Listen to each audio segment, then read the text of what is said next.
దేవుని వాక్యమును జ్ఞాపకం చేసుకుందాం. ఆదికాండము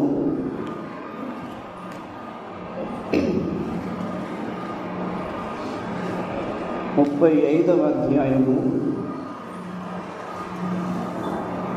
ఆదికాండము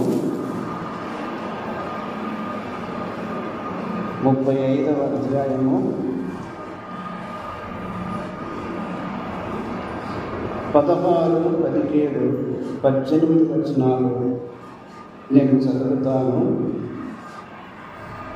వారు బేతేలు నుండి ప్రయాణమైపోయి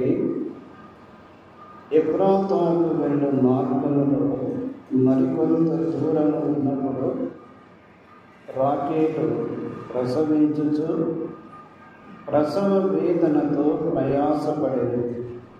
ఆమె ప్రసవము వలన ప్రయాసపడుచున్నప్పుడు మంత్రసాని ఆమెతో, భయపడకుము, ఇదియు నీకు కుమారుడగునని చెప్పెను. ఆమె మృతి పొందెను. ప్రాణము పోచుండగా ఆమె అతని పేరు బెనోని అనెను. అతని తండ్రి అతనికి బెన్యామీను అను పేరు పెట్టెను. ద్వితీయోపదేశ కాండము 33వ అధ్యాయము. ద్వితీయోపదేశ కాండము 33వ అధ్యాయము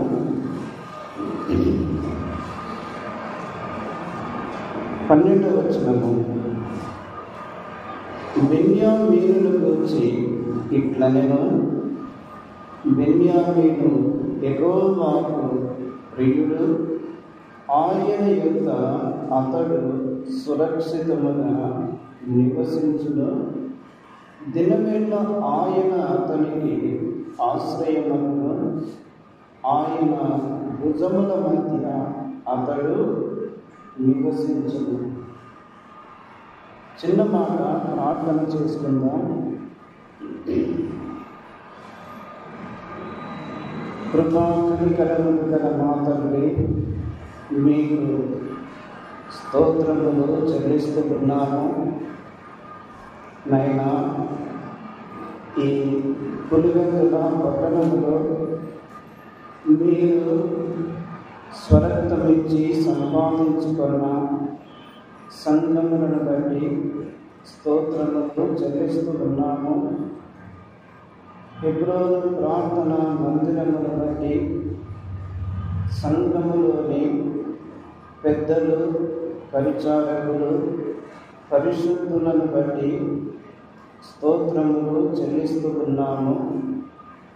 యెరూషలేము ప్రార్థనా మందిరము, అందులోని బాధ్యత కలిగిన ప్రియులు, పరిచారకులు, పరిశుద్ధులను బట్టి స్తోత్రములు చెల్లిస్తున్నాము.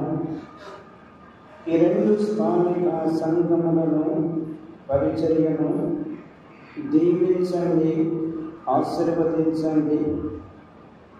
సంఘముల సరిహద్దులు విశాలపరచండి.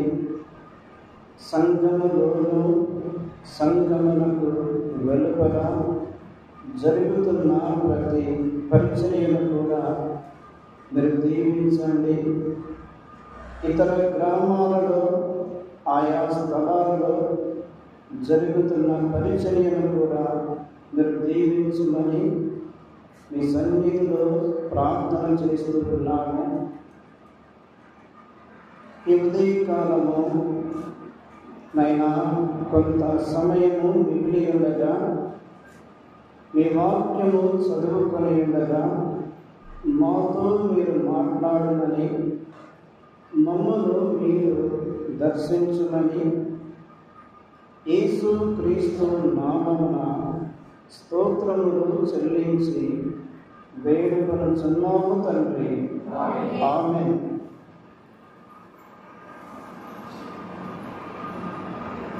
ప్రభువునందు ప్రియులారా, మనము ఆదికాండము 35వ అధ్యాయము 16, 17, 18 వచనాలు మరియు ద్వితీయోపదేశకాండము 33వ అధ్యాయము 12వ వచనము మనం చదువుకున్నాము. ఈ రెండు స్థలాలలో మనము ఒక వ్యక్తిని మనం గమనిస్తాము. ఆ వ్యక్తిని గురించి ఈ ఉదయకాలము మనము కొద్ది నిమిషాలు మనం జ్ఞాపకం చేసుకుందాం. యాకోబు, రాహేలు వారు బేతేలు నుండి ప్రయాణమై వెళుతూ ఉన్నారు. బేతేలు నుండి ప్రయాణమై వెళుతూ ఉన్నప్పుడు ఆ ప్రయాణ మార్గములో వారు ఎఫ్రాతాకు వెళ్ళు మార్గములో మరికొంత దూరము ఉన్నప్పుడు రాహేలు ప్రసవ వేదనతో ప్రయాసపడేది. యాకోబు, రాహేలు వారు బేతేలు నుండి ప్రయాణమై వెళ్ళుట. బేతేలు అనగా దేవుని మందిరము.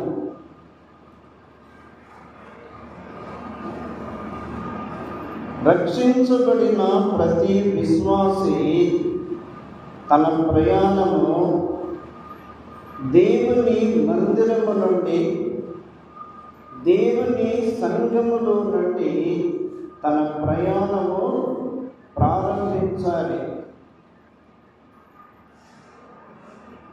దేవుని మందిరము, దేవుని సంఘము చాలా ప్రాముఖ్యమైనది. రక్షించబడిన ప్రతి విశ్వాసికి దేవుని మందిరము, దేవుని సంఘము చాలా ప్రొటెక్ట్గా ఉంటుంది. వీరు బేతేలు నుండి ప్రయాణమై వెళుతూ ఉన్నారు. ఎఫ్రాతాకు వెళ్ళు మార్గములో అనగా బేతేలు నుండి ఎఫ్రాతాకు వారు వచ్చారు. ఎఫ్రాతా అనగా ఫలకరము, వృద్ధి చెందుట. రక్షించబడిన మనము, సంఘంలో చేర్చబడిన మనము విశ్వాసులము, పరిశుద్ధులము, నీతిమంతులము, ఆరాధికులము అని పిలువబడుచున్న మనము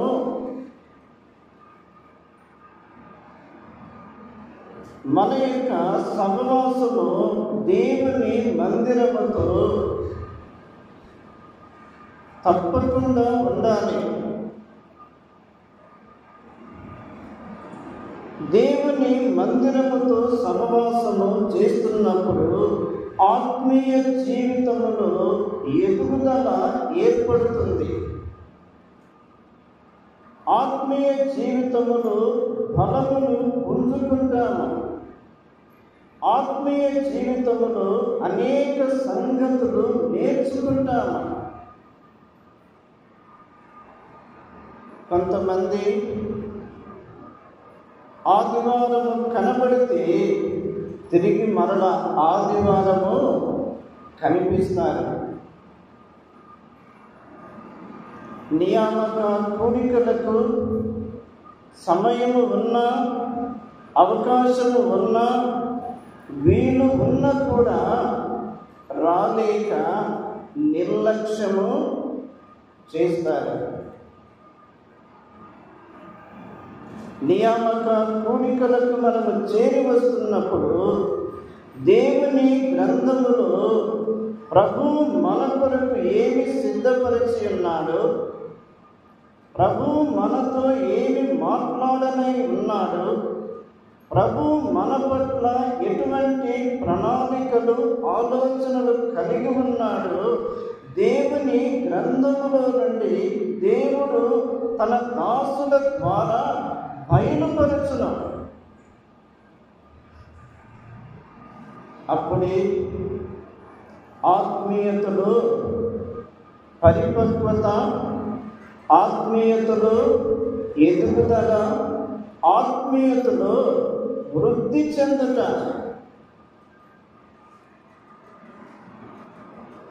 యాకోబు రాహేలు వారి బేతేలు నుండి ప్రయాణమై ఎఫ్రాతాకు వెళ్ళు మార్గములో ఉన్నప్పుడు రాహేలు యొక్క ప్రసవ దినములు నిండినవి. రాహేలు ప్రసవించినది, కుమారుని కన్నది. కుమారుని కని కుమారునికి తల్లి అయిన రాహేలు ఒక పేరు పెట్టింది, మరణించింది. తల్లి మరణించిన తరువాత తండ్రి తన కుమారునికి మరి ఒక పేరు పెట్టాడు. తల్లి పెట్టిన పేరులో, తండ్రి పెట్టిన పేరులో మన ప్రభు అయిన యేసు క్రీస్తు స్పష్టముగా కనిపిస్తున్నాడు. తల్లి ఏం పేరు పెట్టింది?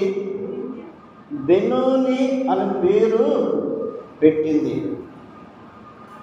బెనోని అనగా నా దుఃఖపుత్రుడు.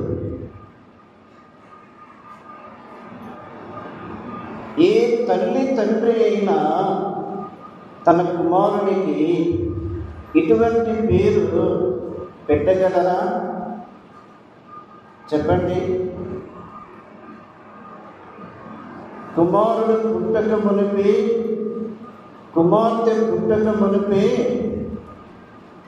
డెలివరీకి దగ్గరవుతున్న సమయంలో వారికి ఏ పేర్లు పెట్టవలెనో మనము పరిశోధన చేస్తాము. ఎవరికి లేని క్రొత్త పేరు పెట్టడానికి మనము ప్రయత్నాలు చేస్తాము. కానీ ఈ తల్లి తన కుమారుడికి నా దుఃఖపుత్రుడు అని పేరు పెట్టింది.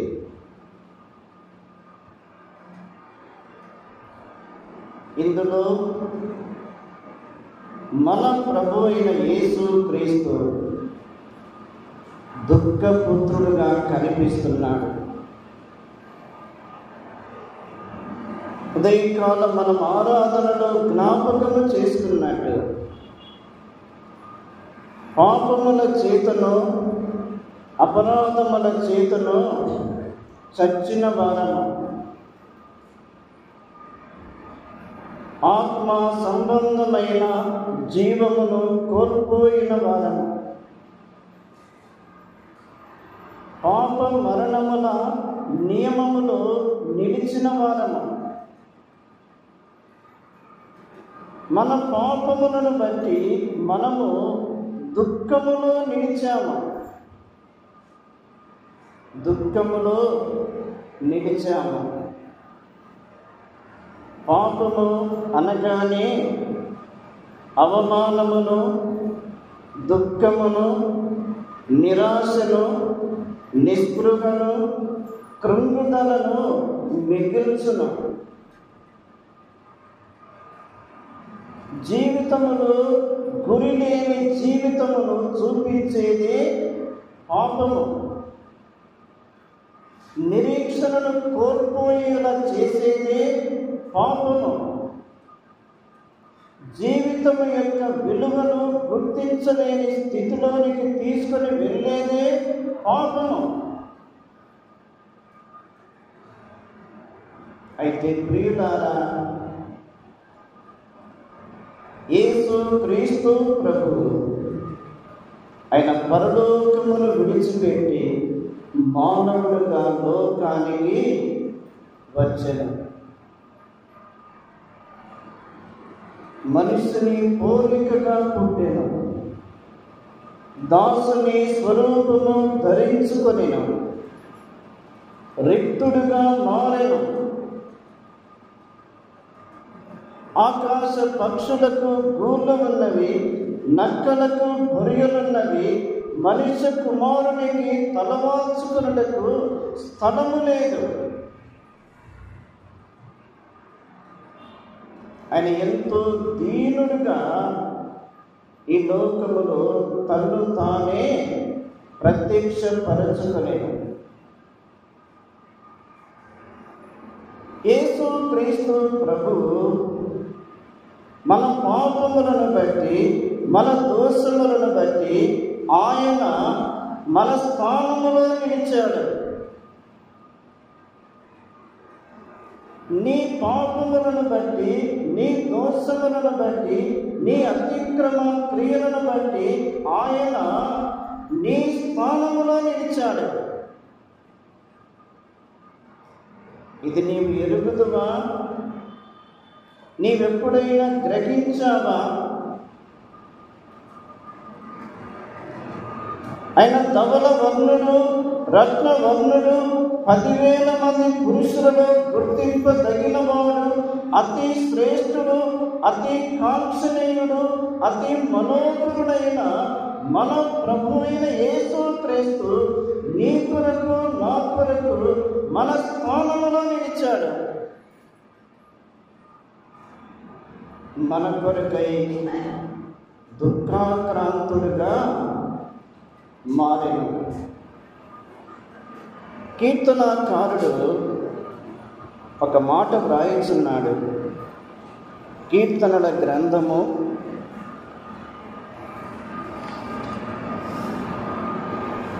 38వ కీర్తన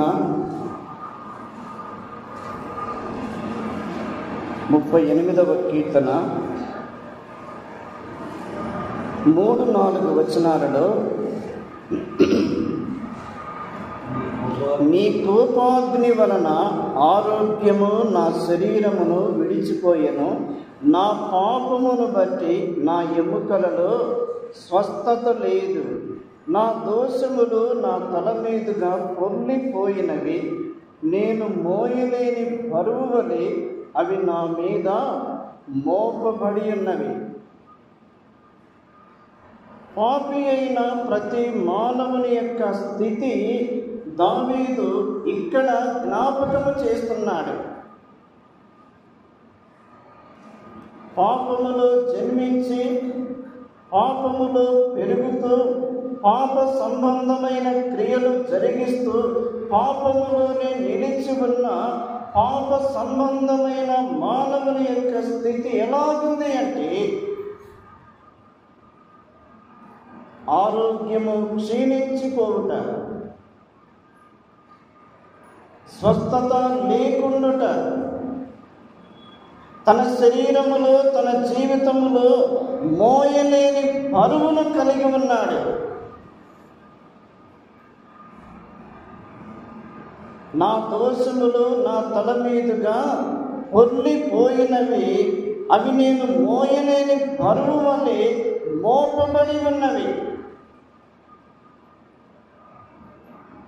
పాప సంబంధమైన మానవుడు భరిస్తున్న ఆ పాప భారమును తీసివేయుటకై యేసు క్రీస్తు ప్రభు మన స్థానములో నిలిచాడు. మన శిక్షను ఆయనే భరించాడు.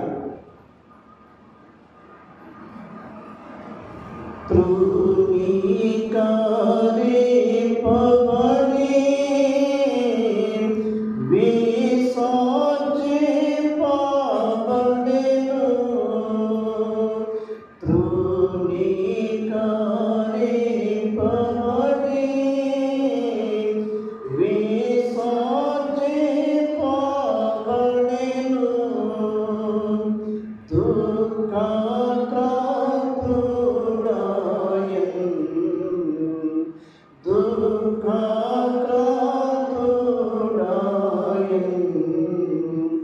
వ్యసనముల పరిచయము మనకై యేసు మరణించే, మన పాపముల కొరకే. ప్రియులారా, యేసు క్రీస్తు ప్రభువు కలువరి శిలువలో దుఃఖపుత్రుడుగా మారాడు. తల్లి తన కుమారునికి నా దుఃఖపుత్రుడు అని పేరు పెట్టి ఉండగా, పాప సంబంధమైన క్రియలలో నిలిచి ఉన్న మన కొరకై యేసు క్రీస్తు దుఃఖాక్రాంతుడుగా మారాడు, దుఃఖపుత్రుడుగా నిలిచి ఉన్నాడు. అయితే తల్లి మరణించిన తరువాత తండ్రి తన కుమారుడికి మరి ఒక పేరు పెట్టాడు. ఏమిటి? బెన్యామీను, అంటే కుడి చేతి పుత్రుడు. మన పాపములను బట్టి మన స్థానములో నిలిచిన యేసు క్రీస్తు ప్రభు దుఃఖాక్రాంతుడుగా మారెను. మన కొరకై, అనగా నీ కొరకు నా కొరకు కలువరి శిలువలో బలి ఆయను.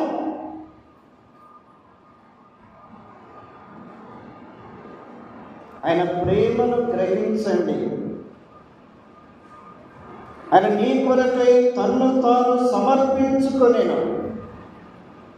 నిన్ను ప్రేమించి నీలో ఉన్న దుర్వాసనను తీసివేయుటకు, నీలో ఉన్న అపవిత్రతను తీసివేయుటకు, నీలో ఉన్న ఆ దుర్గంధమును తీసివేయుటకు, నీలో ఉన్న ఆ చెడు సంబంధమైన క్రియలు తీసివేయుట కొరకు, నీలో పరిమళ వాసన నిలుపుట కొరకై ఆయన తన్ను తానే దేవునికి అర్పణముగాను బలిగాను అప్పగించుకొనెను. ఈ కలువరి ప్రేమ ఎంత మధురమైన ప్రేమ! ఆయన మరణించడం మాత్రమే కాదు, చనిపోయి సమాధి చేయబడి లేఖనముల ప్రకారము మృతులలో నుండి లేపబడేది. కుడి చేతి పుత్రుడు అనగా మహిమపరచబడిన క్రీస్తు, మహిమపరచబడిన క్రీస్తు, లేపబడిన క్రీస్తు, పరలోకమునకు వెళ్ళి తండ్రి కుడిపార్శ్వమున ఆసీనుడై ఉన్న క్రీస్తు, నీ కొరకై విజ్ఞాపనము చేయుచున్న క్రీస్తు, నిన్ను తన యొద్ద ఉంచుకొనుట కొరకై ఆయన నీ కొరకై తిరిగి రానయ్యున్న క్రీస్తు, ఆయన కుడి చేతి పుత్రుడుగా ఉన్నాడు. కాబట్టి ఈ ఉదయకాలపు వేళ ఈ వర్తమానముని వింటూ ఉండగా నీవింకా పాపంలోని నిలిచి ఉన్నావా? ఆయన రక్తము యొద్దకు నీవు రావాలి. ఆయన రక్తమును నీవు ఆశ్రయించినప్పుడు ఆయన నీకు పరిశుద్ధతను ఇచ్చువాడు, ఆయన నీకు విమోచనము ఇచ్చువాడు, ఆయన నీకు పరలోకపు స్వాస్థ్యమును ఈవిగా ఇచ్చును. నీ ప్రతి విషయములో ఆయన నీకు విజయమునిచ్చుటకు, ఆయన నీకు సహాయము చేయుటకు, ఆయన నిన్ను బలపరచుటకు, ఆయన నిన్ను దృఢపరచుటకు, ఆయన నిన్ను స్థిరపరచుటకు ఆయన సమర్థుడు. ఆయన చాలినవాడు ప్రియులారా,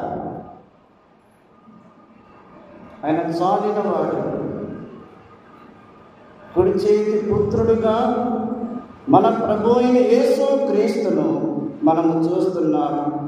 ఆ బెన్యామీనును గూర్చి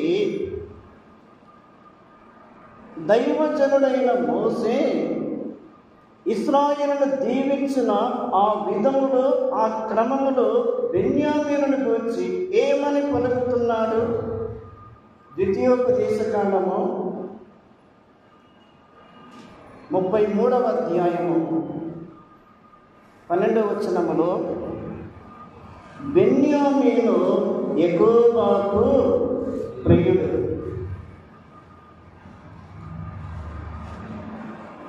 ఎంత మంచి మాట ప్రియులారా!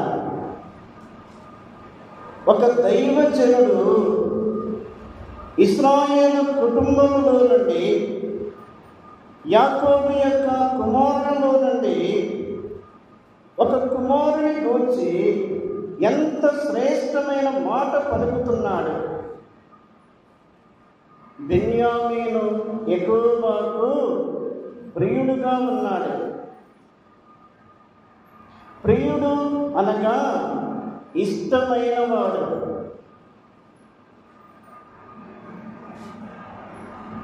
మనము పరలోకమందున్న తండ్రికి ఇష్టముగా ఎలా ఉండగలము?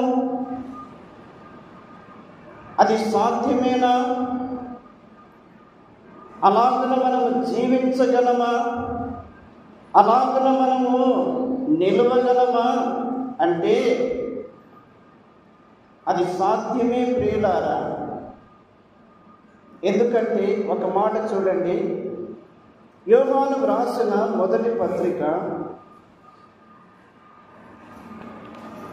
యోహాను వ్రాసిన మొదటి పత్రిక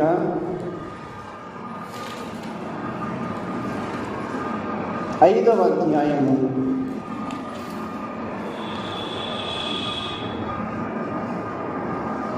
5వ అధ్యాయము 2వ వచనములో, మనము దేవుని ప్రేమించుచు ఆయన ఆజ్ఞలను నెరవేర్చు వారమైతిమా, దేవుని పిల్లలను ప్రేమించుచున్నామని దాని వలననే ఎరుగుదుము.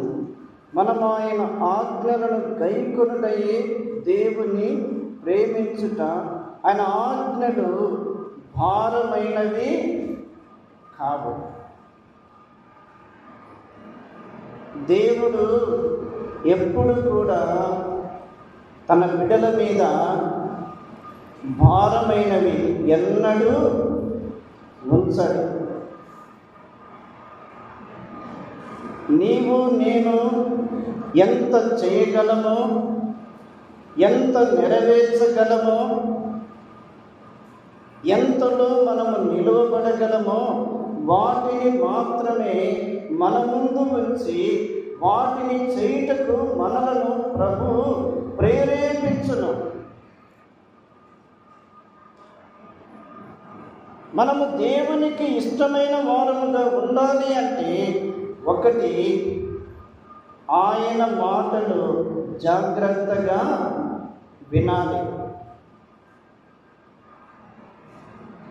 దేవుని మందిరానికి మనం వస్తాము, బైబిల్ తెరిచి ఉంచుతాము, వాక్యము బోధించే బోధకుని వైపు మనము చూస్తాము, వాక్యము వింటున్నట్టుగా కనిపిస్తాము, కానీ మన మనసు ఎక్కడికో వెళ్ళిపోయి ఉంటుంది. మనకేమర్థమవుతుంది? అందుకే నిర్గమాకాండములో ఒక మాట వ్రాయబడి ఉంది. నిర్గమాకాండము 23వ అధ్యాయము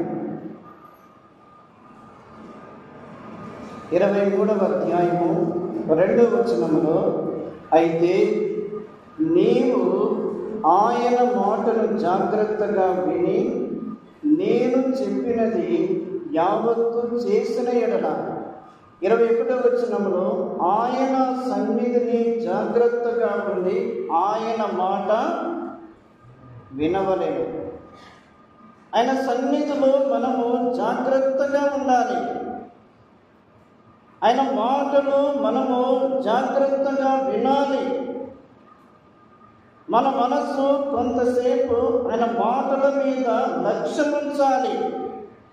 ఎందుకంటే ఆయన మనస్సులో ఏమి ఉందో, ఆయన ఏమి ఉద్దేశం కలిగి ఉన్నాడు, ఆయన ఎటువంటి ప్రణాళికలు కలిగి ఉన్నాడు, వాటిని దేవుడు తన ఆత్మ ద్వారా తన దాసుని నోట నుండి బయలుపరచును.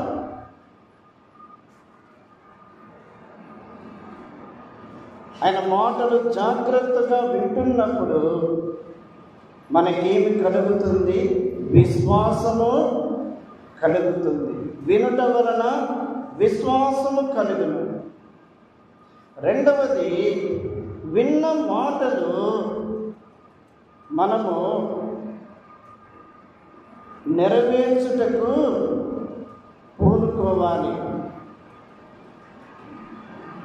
నా మాటలు విని వాటి చొప్పున చేయు ప్రతి వాడును బండ మీద తన ఇల్లు కట్టుకొనిన బుద్ధిమంతుని పోలియుండును. ఆయన మాటలు వినాలి, ఆయన మాటలు నెరవేర్చాలి. మూడవది, ఆయనకు మనము సంపూర్ణముగా లోబడవలెను. అలాగున మనము చేసినప్పుడు మన జీవితంలో మార్పు అనేది ప్రారంభమవుతుంది. మన జీవితంలో మార్పు ప్రారంభమవుతుంది.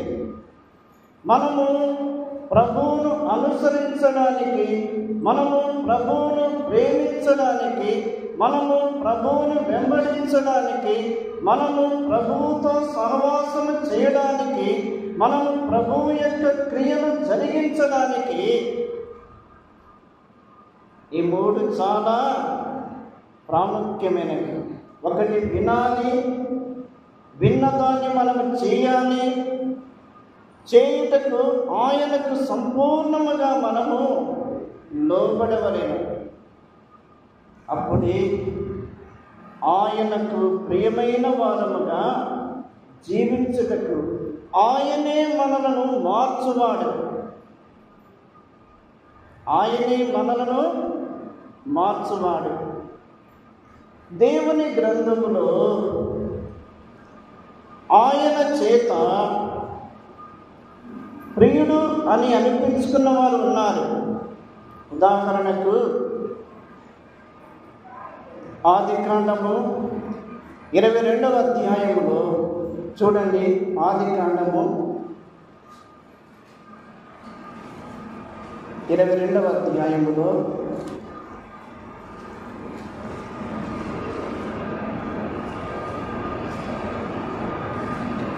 12వ వచనములో, అప్పుడు ఆయన, ఆ చిన్న వాని మీద చేయి వేయకము, అతనిని ఏమీయూ చేయకము. అబ్రహాము మోరియా పర్వతం మీద ఇస్సాకును పరుండబెట్టాడు. ఇస్సాకును దహన బలిగా అర్పించుటకు అబ్రహాము తన చేతిలో ఉన్న కత్తి పైకెత్తెను. అప్పుడే పరలోకము నుండి దూత స్వరము, అబ్రహామా, అబ్రహామా, ఈ చిన్నవాని మీద చెయ్యి వేయకుము. ఎవరు ఆ చిన్నవాడు? ఇస్సాకు చిన్నవాడు. ఇస్సాకు దేవుని యందు భయభక్తులు కలిగిన వాడు. దేవునితో సహవాసము చేస్తున్నవాడు. దేవుని సన్నిధిలో ఎదిగినవాడు. దేవుని చిత్త ప్రకారముగా అబ్రహాము సారా కుటుంబములో పుట్టినవాడు.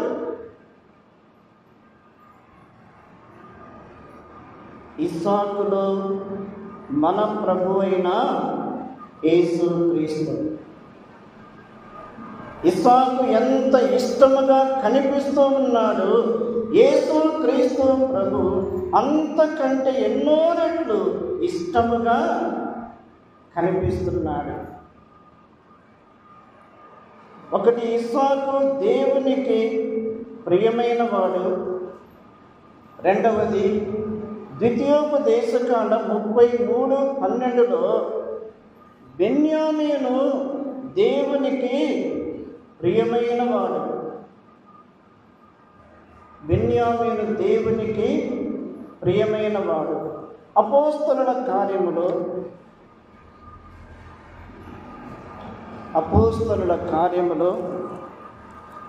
13వ అధ్యాయము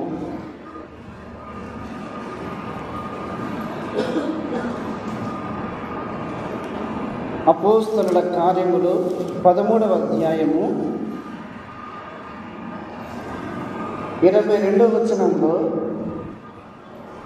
తరువాత అతనిని తొలగించి దావీదును వారికి రాజుగా ఏర్పరచెను. మరియు ఆయన, నేను ఇస్సై కుమారుడైన దావీదును కనుగొంటిని, అతడు నా ఇష్టానుసారుడైన మనుష్యుడు, అతడు నా ఉద్దేశములన్నీ నెరవేర్చును. ఇస్సాకు దేవునికి ఇష్టమైన వాడు, బెన్యామీను దేవునికి ఇష్టమైన వాడు, దావీదు దేవునికి ఇష్టమైన వాడు. దావీదు చూచుటకు సుందరుడు, చక్కని నేత్రములు కలిగిన వాడు, యోగ్యమైన జీవితము కలిగిన వాడు, దేవుని యందు భయభక్తులు కలిగిన వాడు, ప్రభువు యొక్క నామమును కీర్తించుచున్నవాడు. అరణ్యములో గొర్రెలను కాయించు ఉండగా ఎక్కడో ఒక చోట చెట్టు క్రింద కూర్చొని సితార వాయించుచు ప్రభువును ఘనపరచుచూ ఉన్నాడు. ప్రభువుతో సహవాసము చేస్తూ ఉన్నాడు. ప్రభువుకు ప్రార్థన చేస్తూ ఉన్నాడు. దావీదు దేవునికి మరింత దగ్గరవుతున్నాడు. కారణం, దావీదు దేవునితో సహవాసము చేయుట. ప్రియమైన సోదరుడా, సోదరి, రక్షించబడినావు, బాప్తీసం పొందావు, సంఘములో చేర్చబడ్డావు, ప్రభువును ఆరాధిస్తూ ఉన్నావు, మందిరములో సహవాసము చేస్తున్నావు. నీ వ్యక్తిగత జీవితములో, నీ కుటుంబములో, నీవున్న స్థలములో, నీవున్న పరిసర ప్రాంతాలలో నీవు ఎవరితో సహవాసము చేస్తున్నావు? దేవునితో సహవాసము చేస్తున్నావా? దేవుని భయమును కలిగి ఉన్నావా? దేవుడు సమస్తమును చూస్తున్నాడు అనే ఆ గ్రహింపు కలిగి ఉన్నావా? అలాగున కలిగి ఉంటే దేవుడు నిన్ను తన రూపములోనికి మార్చువాడు. మన పట్ల దేవునికి ఉన్న ప్రణాళిక, ఉద్దేశం ఒక్కటే. ఏమిటి? మనము క్రీస్తు యేసు యొక్క సారూప్యములోనికి మార్చబడాలి. అందుకే మందిరము, వాక్యము, ప్రార్థన, సహవాసము, పరిచర్య ఇవన్నీ ప్రభువు మన కొరకై ఏర్పాటు చేసి ఉంచాడు. దావీదు దేవునికి ఇష్టడుగా ఉన్నాడు. దేవుని ఉద్దేశములో ఏమి ఉందో అదే దావీదు తన ఉద్దేశములో నుండి తన క్రియల్లో చూపిస్తూ ఉన్నాడు.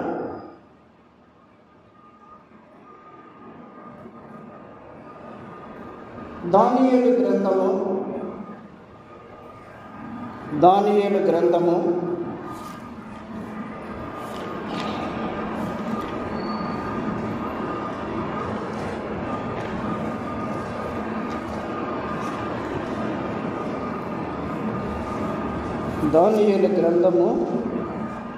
9వ అధ్యాయము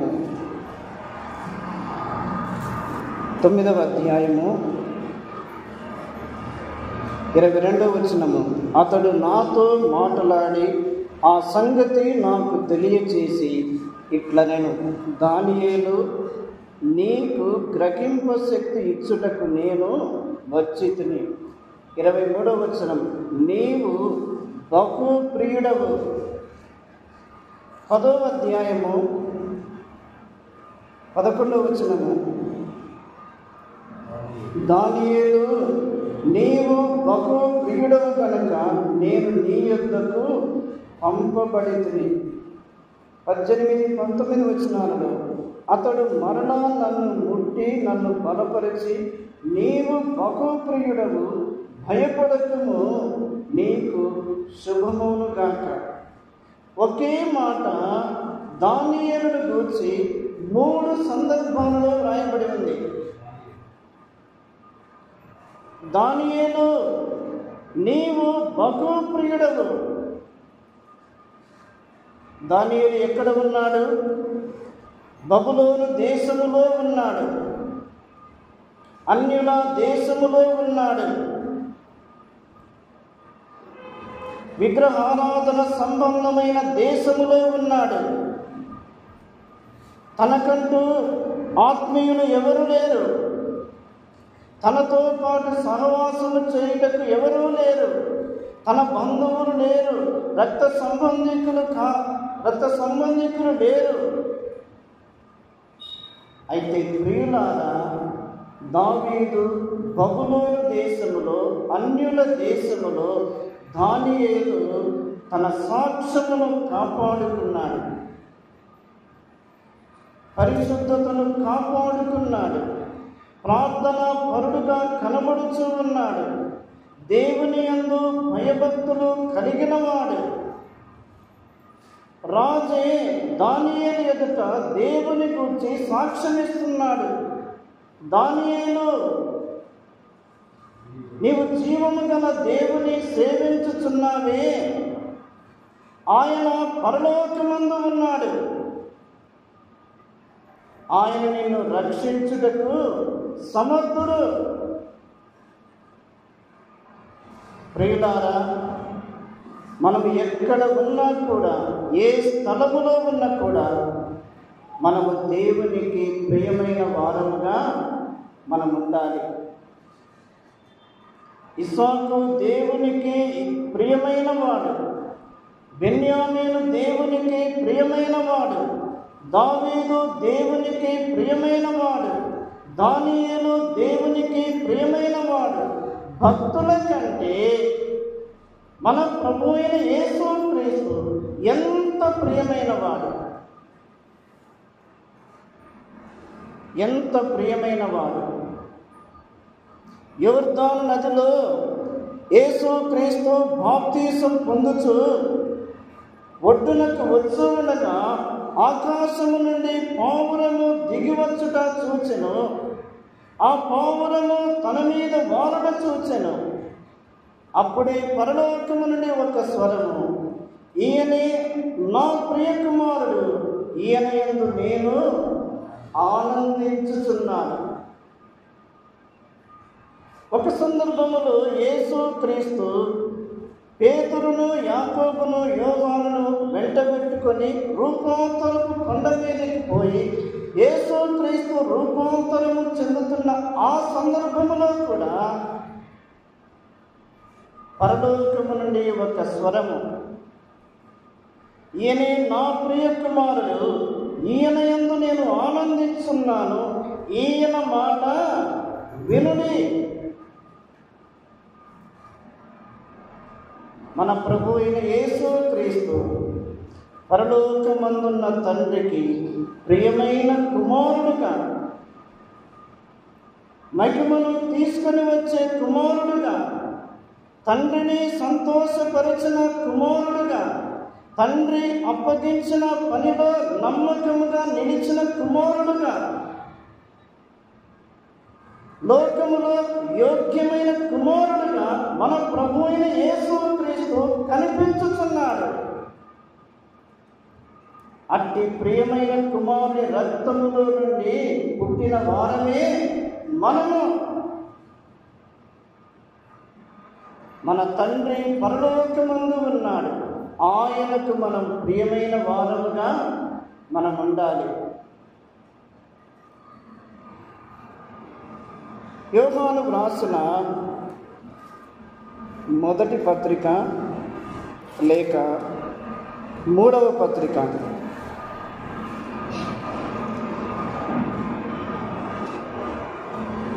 మూడవ పత్రిక 2వ వచనములో, ప్రియుడా, నీ ఆత్మ వర్ధిల్లుచున్న ప్రకారము నీవన్నీ విషయములలోనూ వర్ధిల్లుచు సౌఖ్యముగా ఉండవన్నని ప్రార్థించుచున్నాను.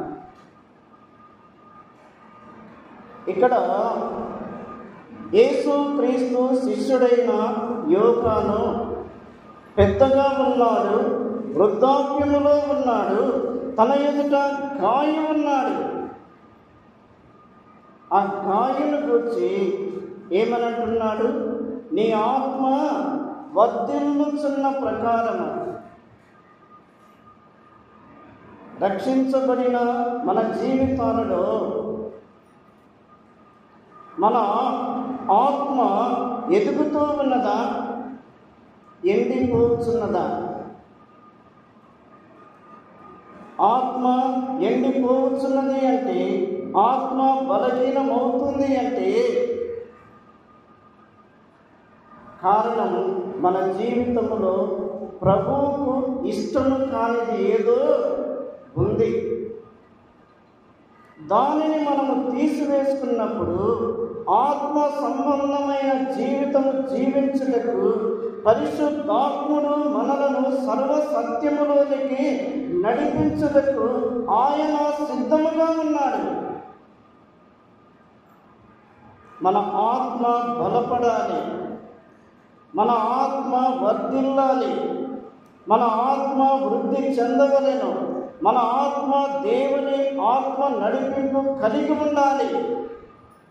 అప్పుడే మనం పాడే పాటలు కానీ, మనము చేసే ప్రార్థన కానీ, మనము చెల్లించే ఆరాధన కానీ, మనము చేసే పరిచర్య కానీ, మనమిచ్చే స్వేచ్ఛార్పణలు కానీ అవి దేవునికి ప్రియమైనవిగా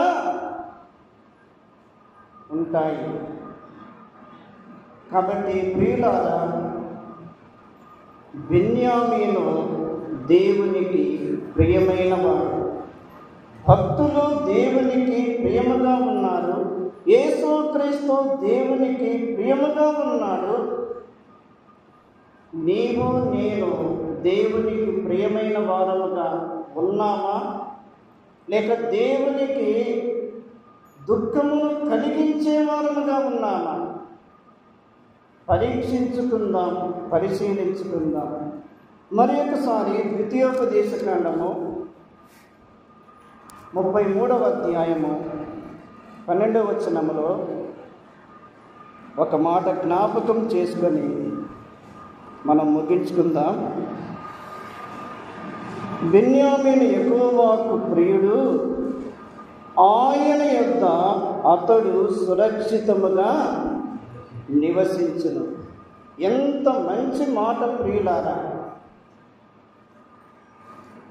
నీవు దేవునికి ప్రియమైన వాడవుగా, నీవు దేవునికి ప్రియమైన దానివిగా నీవు ఉంటున్నప్పుడు ఆయన నీ మీద లక్ష్యముంచును, ఆయన నీ మీద దృష్టి నిలుపును, ఆయన నీ కొరకు అన్ని ఏర్పాటు చేయును, ఆయన నీకు భద్రతను కలుగు చేయును.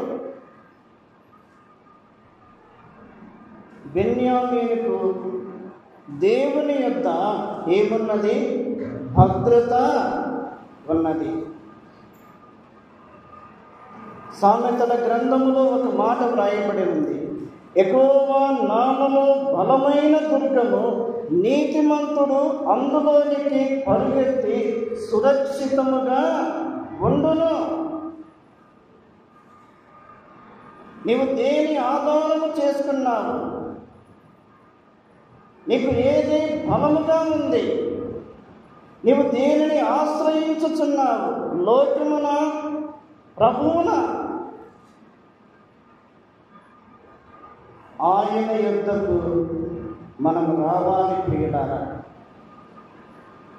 ఆయన యొద్దకు మనము రావాలి, ఆయన యొద్దకు మాటి మాటికి రావాలి.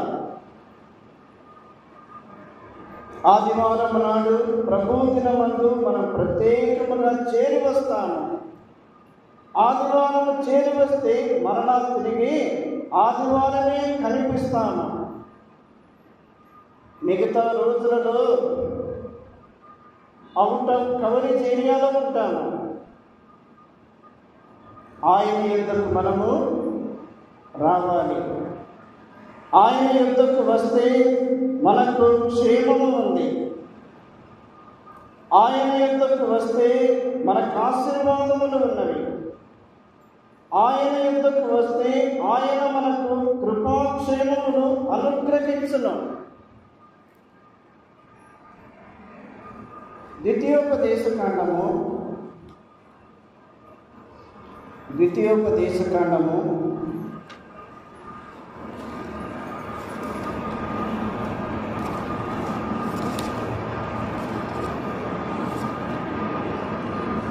16వ అధ్యాయము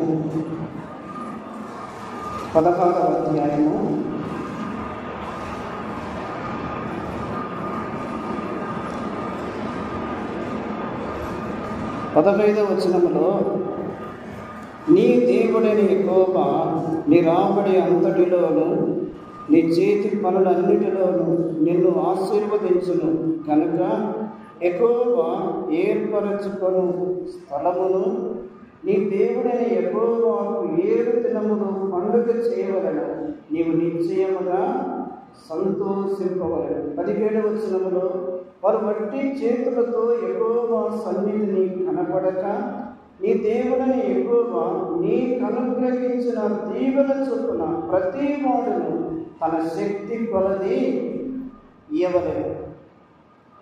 ఇశ్రాయేలీయులు పాత నిబంధన కాలములో సంవత్సరములకు 3 పర్యాయములు దేవుడు ఏర్పరచుకున్న స్థలానికి రావాలి, కనబడాలి. దేవునికి వారు అర్పణలు అర్పించాలి.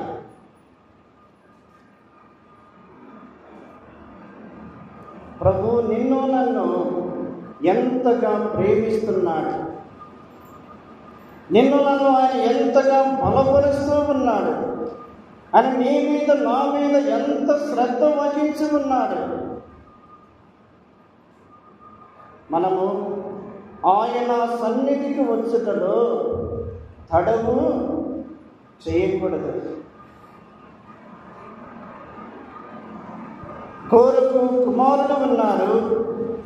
వారికున్న ఆశ ఏమిటి అంటే, మేము దేవుని మందిరమునకు ఎప్పుడు వెళ్ళుదుమా, మేము దేవుని మందిరములో ఎప్పుడు కనబడదుమా, మేము దేవుని ఎప్పుడు కీర్తించదమా, ఆయన సన్నిధిని మేము ఎప్పుడు అనుభవించదమా. వారు ఆరాటపడుచున్నారు. ఎవరు? కోరకు కుమారుడు. ఒకవైపు కోరకు, దాతాను, అబీరాము వారు దేవుని సన్నిధిలో వారు మరణించారు. కానీ కోరకు కుమారుడు దేవుని సన్నిధిని, దేవుని శక్తిని, దేవుని సామర్థ్యమును, దేవుని ప్రసన్నతను, దేవుని ఔన్నత్యమును కోరకు కుమారుడు కన్నులారా చూచారు. వారి జీవితంలో మాటి మాటికి దేవుని సన్నిధిలో కనబడుటకు ఇష్టపడుతున్నారు. జాగ్రత్త ప్రియులారా, దుష్టుడు పొంచుకొని ఉన్నాడు. దుష్టుడు పొంచుకొని ఉన్నాడు. రక్షించబడిన మనలను, విమోచించబడిన మనలను, పరిశుద్ధముగా జీవించుచున్న మనలను, ఆరాధన చేయుచున్న మనలను, ప్రభువు కొరకే పరిగెత్తుచున్న మనలను ఎప్పుడు మృంగివేయునని వెతుకుచూ తిరుగుతూ ఉన్నాడు. వాడి చేతులు పడితే మన ఆత్మీయ జీవితము భ్రష్టమవుతుంది. ఒక మాట నేను చదివి ముగిస్తాను. 84వ కీర్తన 84వ కీర్తన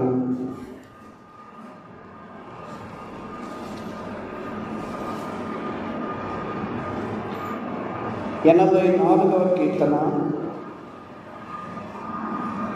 2వ వచనము లేక 1వ వచనము నుండి, సైన్యములకు అధిపతి యెహోవా నీ నివాసములో ఎంత రమ్యములు, యెహోవా మందిర ఆభరణములను చూడవలనని నా ప్రాణము ఎంతో ఆశపడుచున్నది, అది సొమ్మసిల్లుచున్నది. జీవము గల దేవుని దర్శించుటకు నా హృదయమును నా శరీరమును ఆనందముతో కేకలు వేయుచున్నది. ఈ 2వ వచనములో శరీరము, ప్రాణము, ఆత్మ, హృదయము సంపూర్ణముగా ఆ బాడీ అంతరంగము ఏమి కోరుకుంటుంది? జీవము గల దేవుని దర్శించుటకు, ఆయన మందిరములో కనబడుటకు, ఆయన సన్నిధిలో సహవాసము చేయుటకు, ఆయన మాటలు వినుట కొరకై, ఆయన చెప్పినవి చేయుట కొరకై వారు ఎంతో ఆరాటపడుచున్నారు. వారి ప్రాణము సొమ్మసిల్లుచున్నది. ఆదివారము అనగానే లోకములో కొందరు ఉదయకాలము దేనికి పరిగెత్తారు?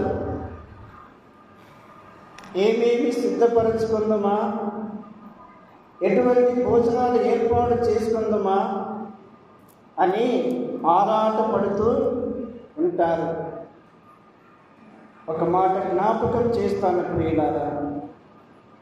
దైవజనులు సైలస్ పాక్స్ గారు, అగ్రిప్ప గారు వారి ప్రారంభ సేవా యాత్రలో వారు ఒక చెట్టు క్రింద ఆరాధన చేస్తున్నప్పుడు శనివారం నాడే వారి వస్త్రములు సిద్ధపరుచుకుంటారు, వారి మనస్సును సిద్ధపరుచుకుంటారు, వారి ఆత్మను సిద్ధపరుచుకుంటారు. రాత్రి వేళ ప్రభు సన్నిధిలో సహవాసము చేస్తారు.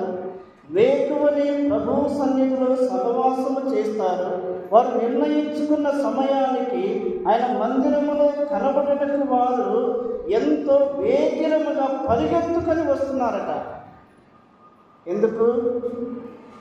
ప్రభువును ఆరాధించడానికి, ప్రభువుతో ముఖ దర్శనము చేసుకోవడానికి, ప్రభువుతో సహవాసము చేయడానికి. మనలో అట్టి సిద్ధపాటును కలిగి మనము హృదయపూర్వకముగా ప్రభువును ప్రేమించుటకు, ప్రభువును సేవించుటకు అట్టి కృపలోనికి ప్రభువు మనలను నడిపించునుగాక. దేవుడి మాటలు దీవించునుగాక.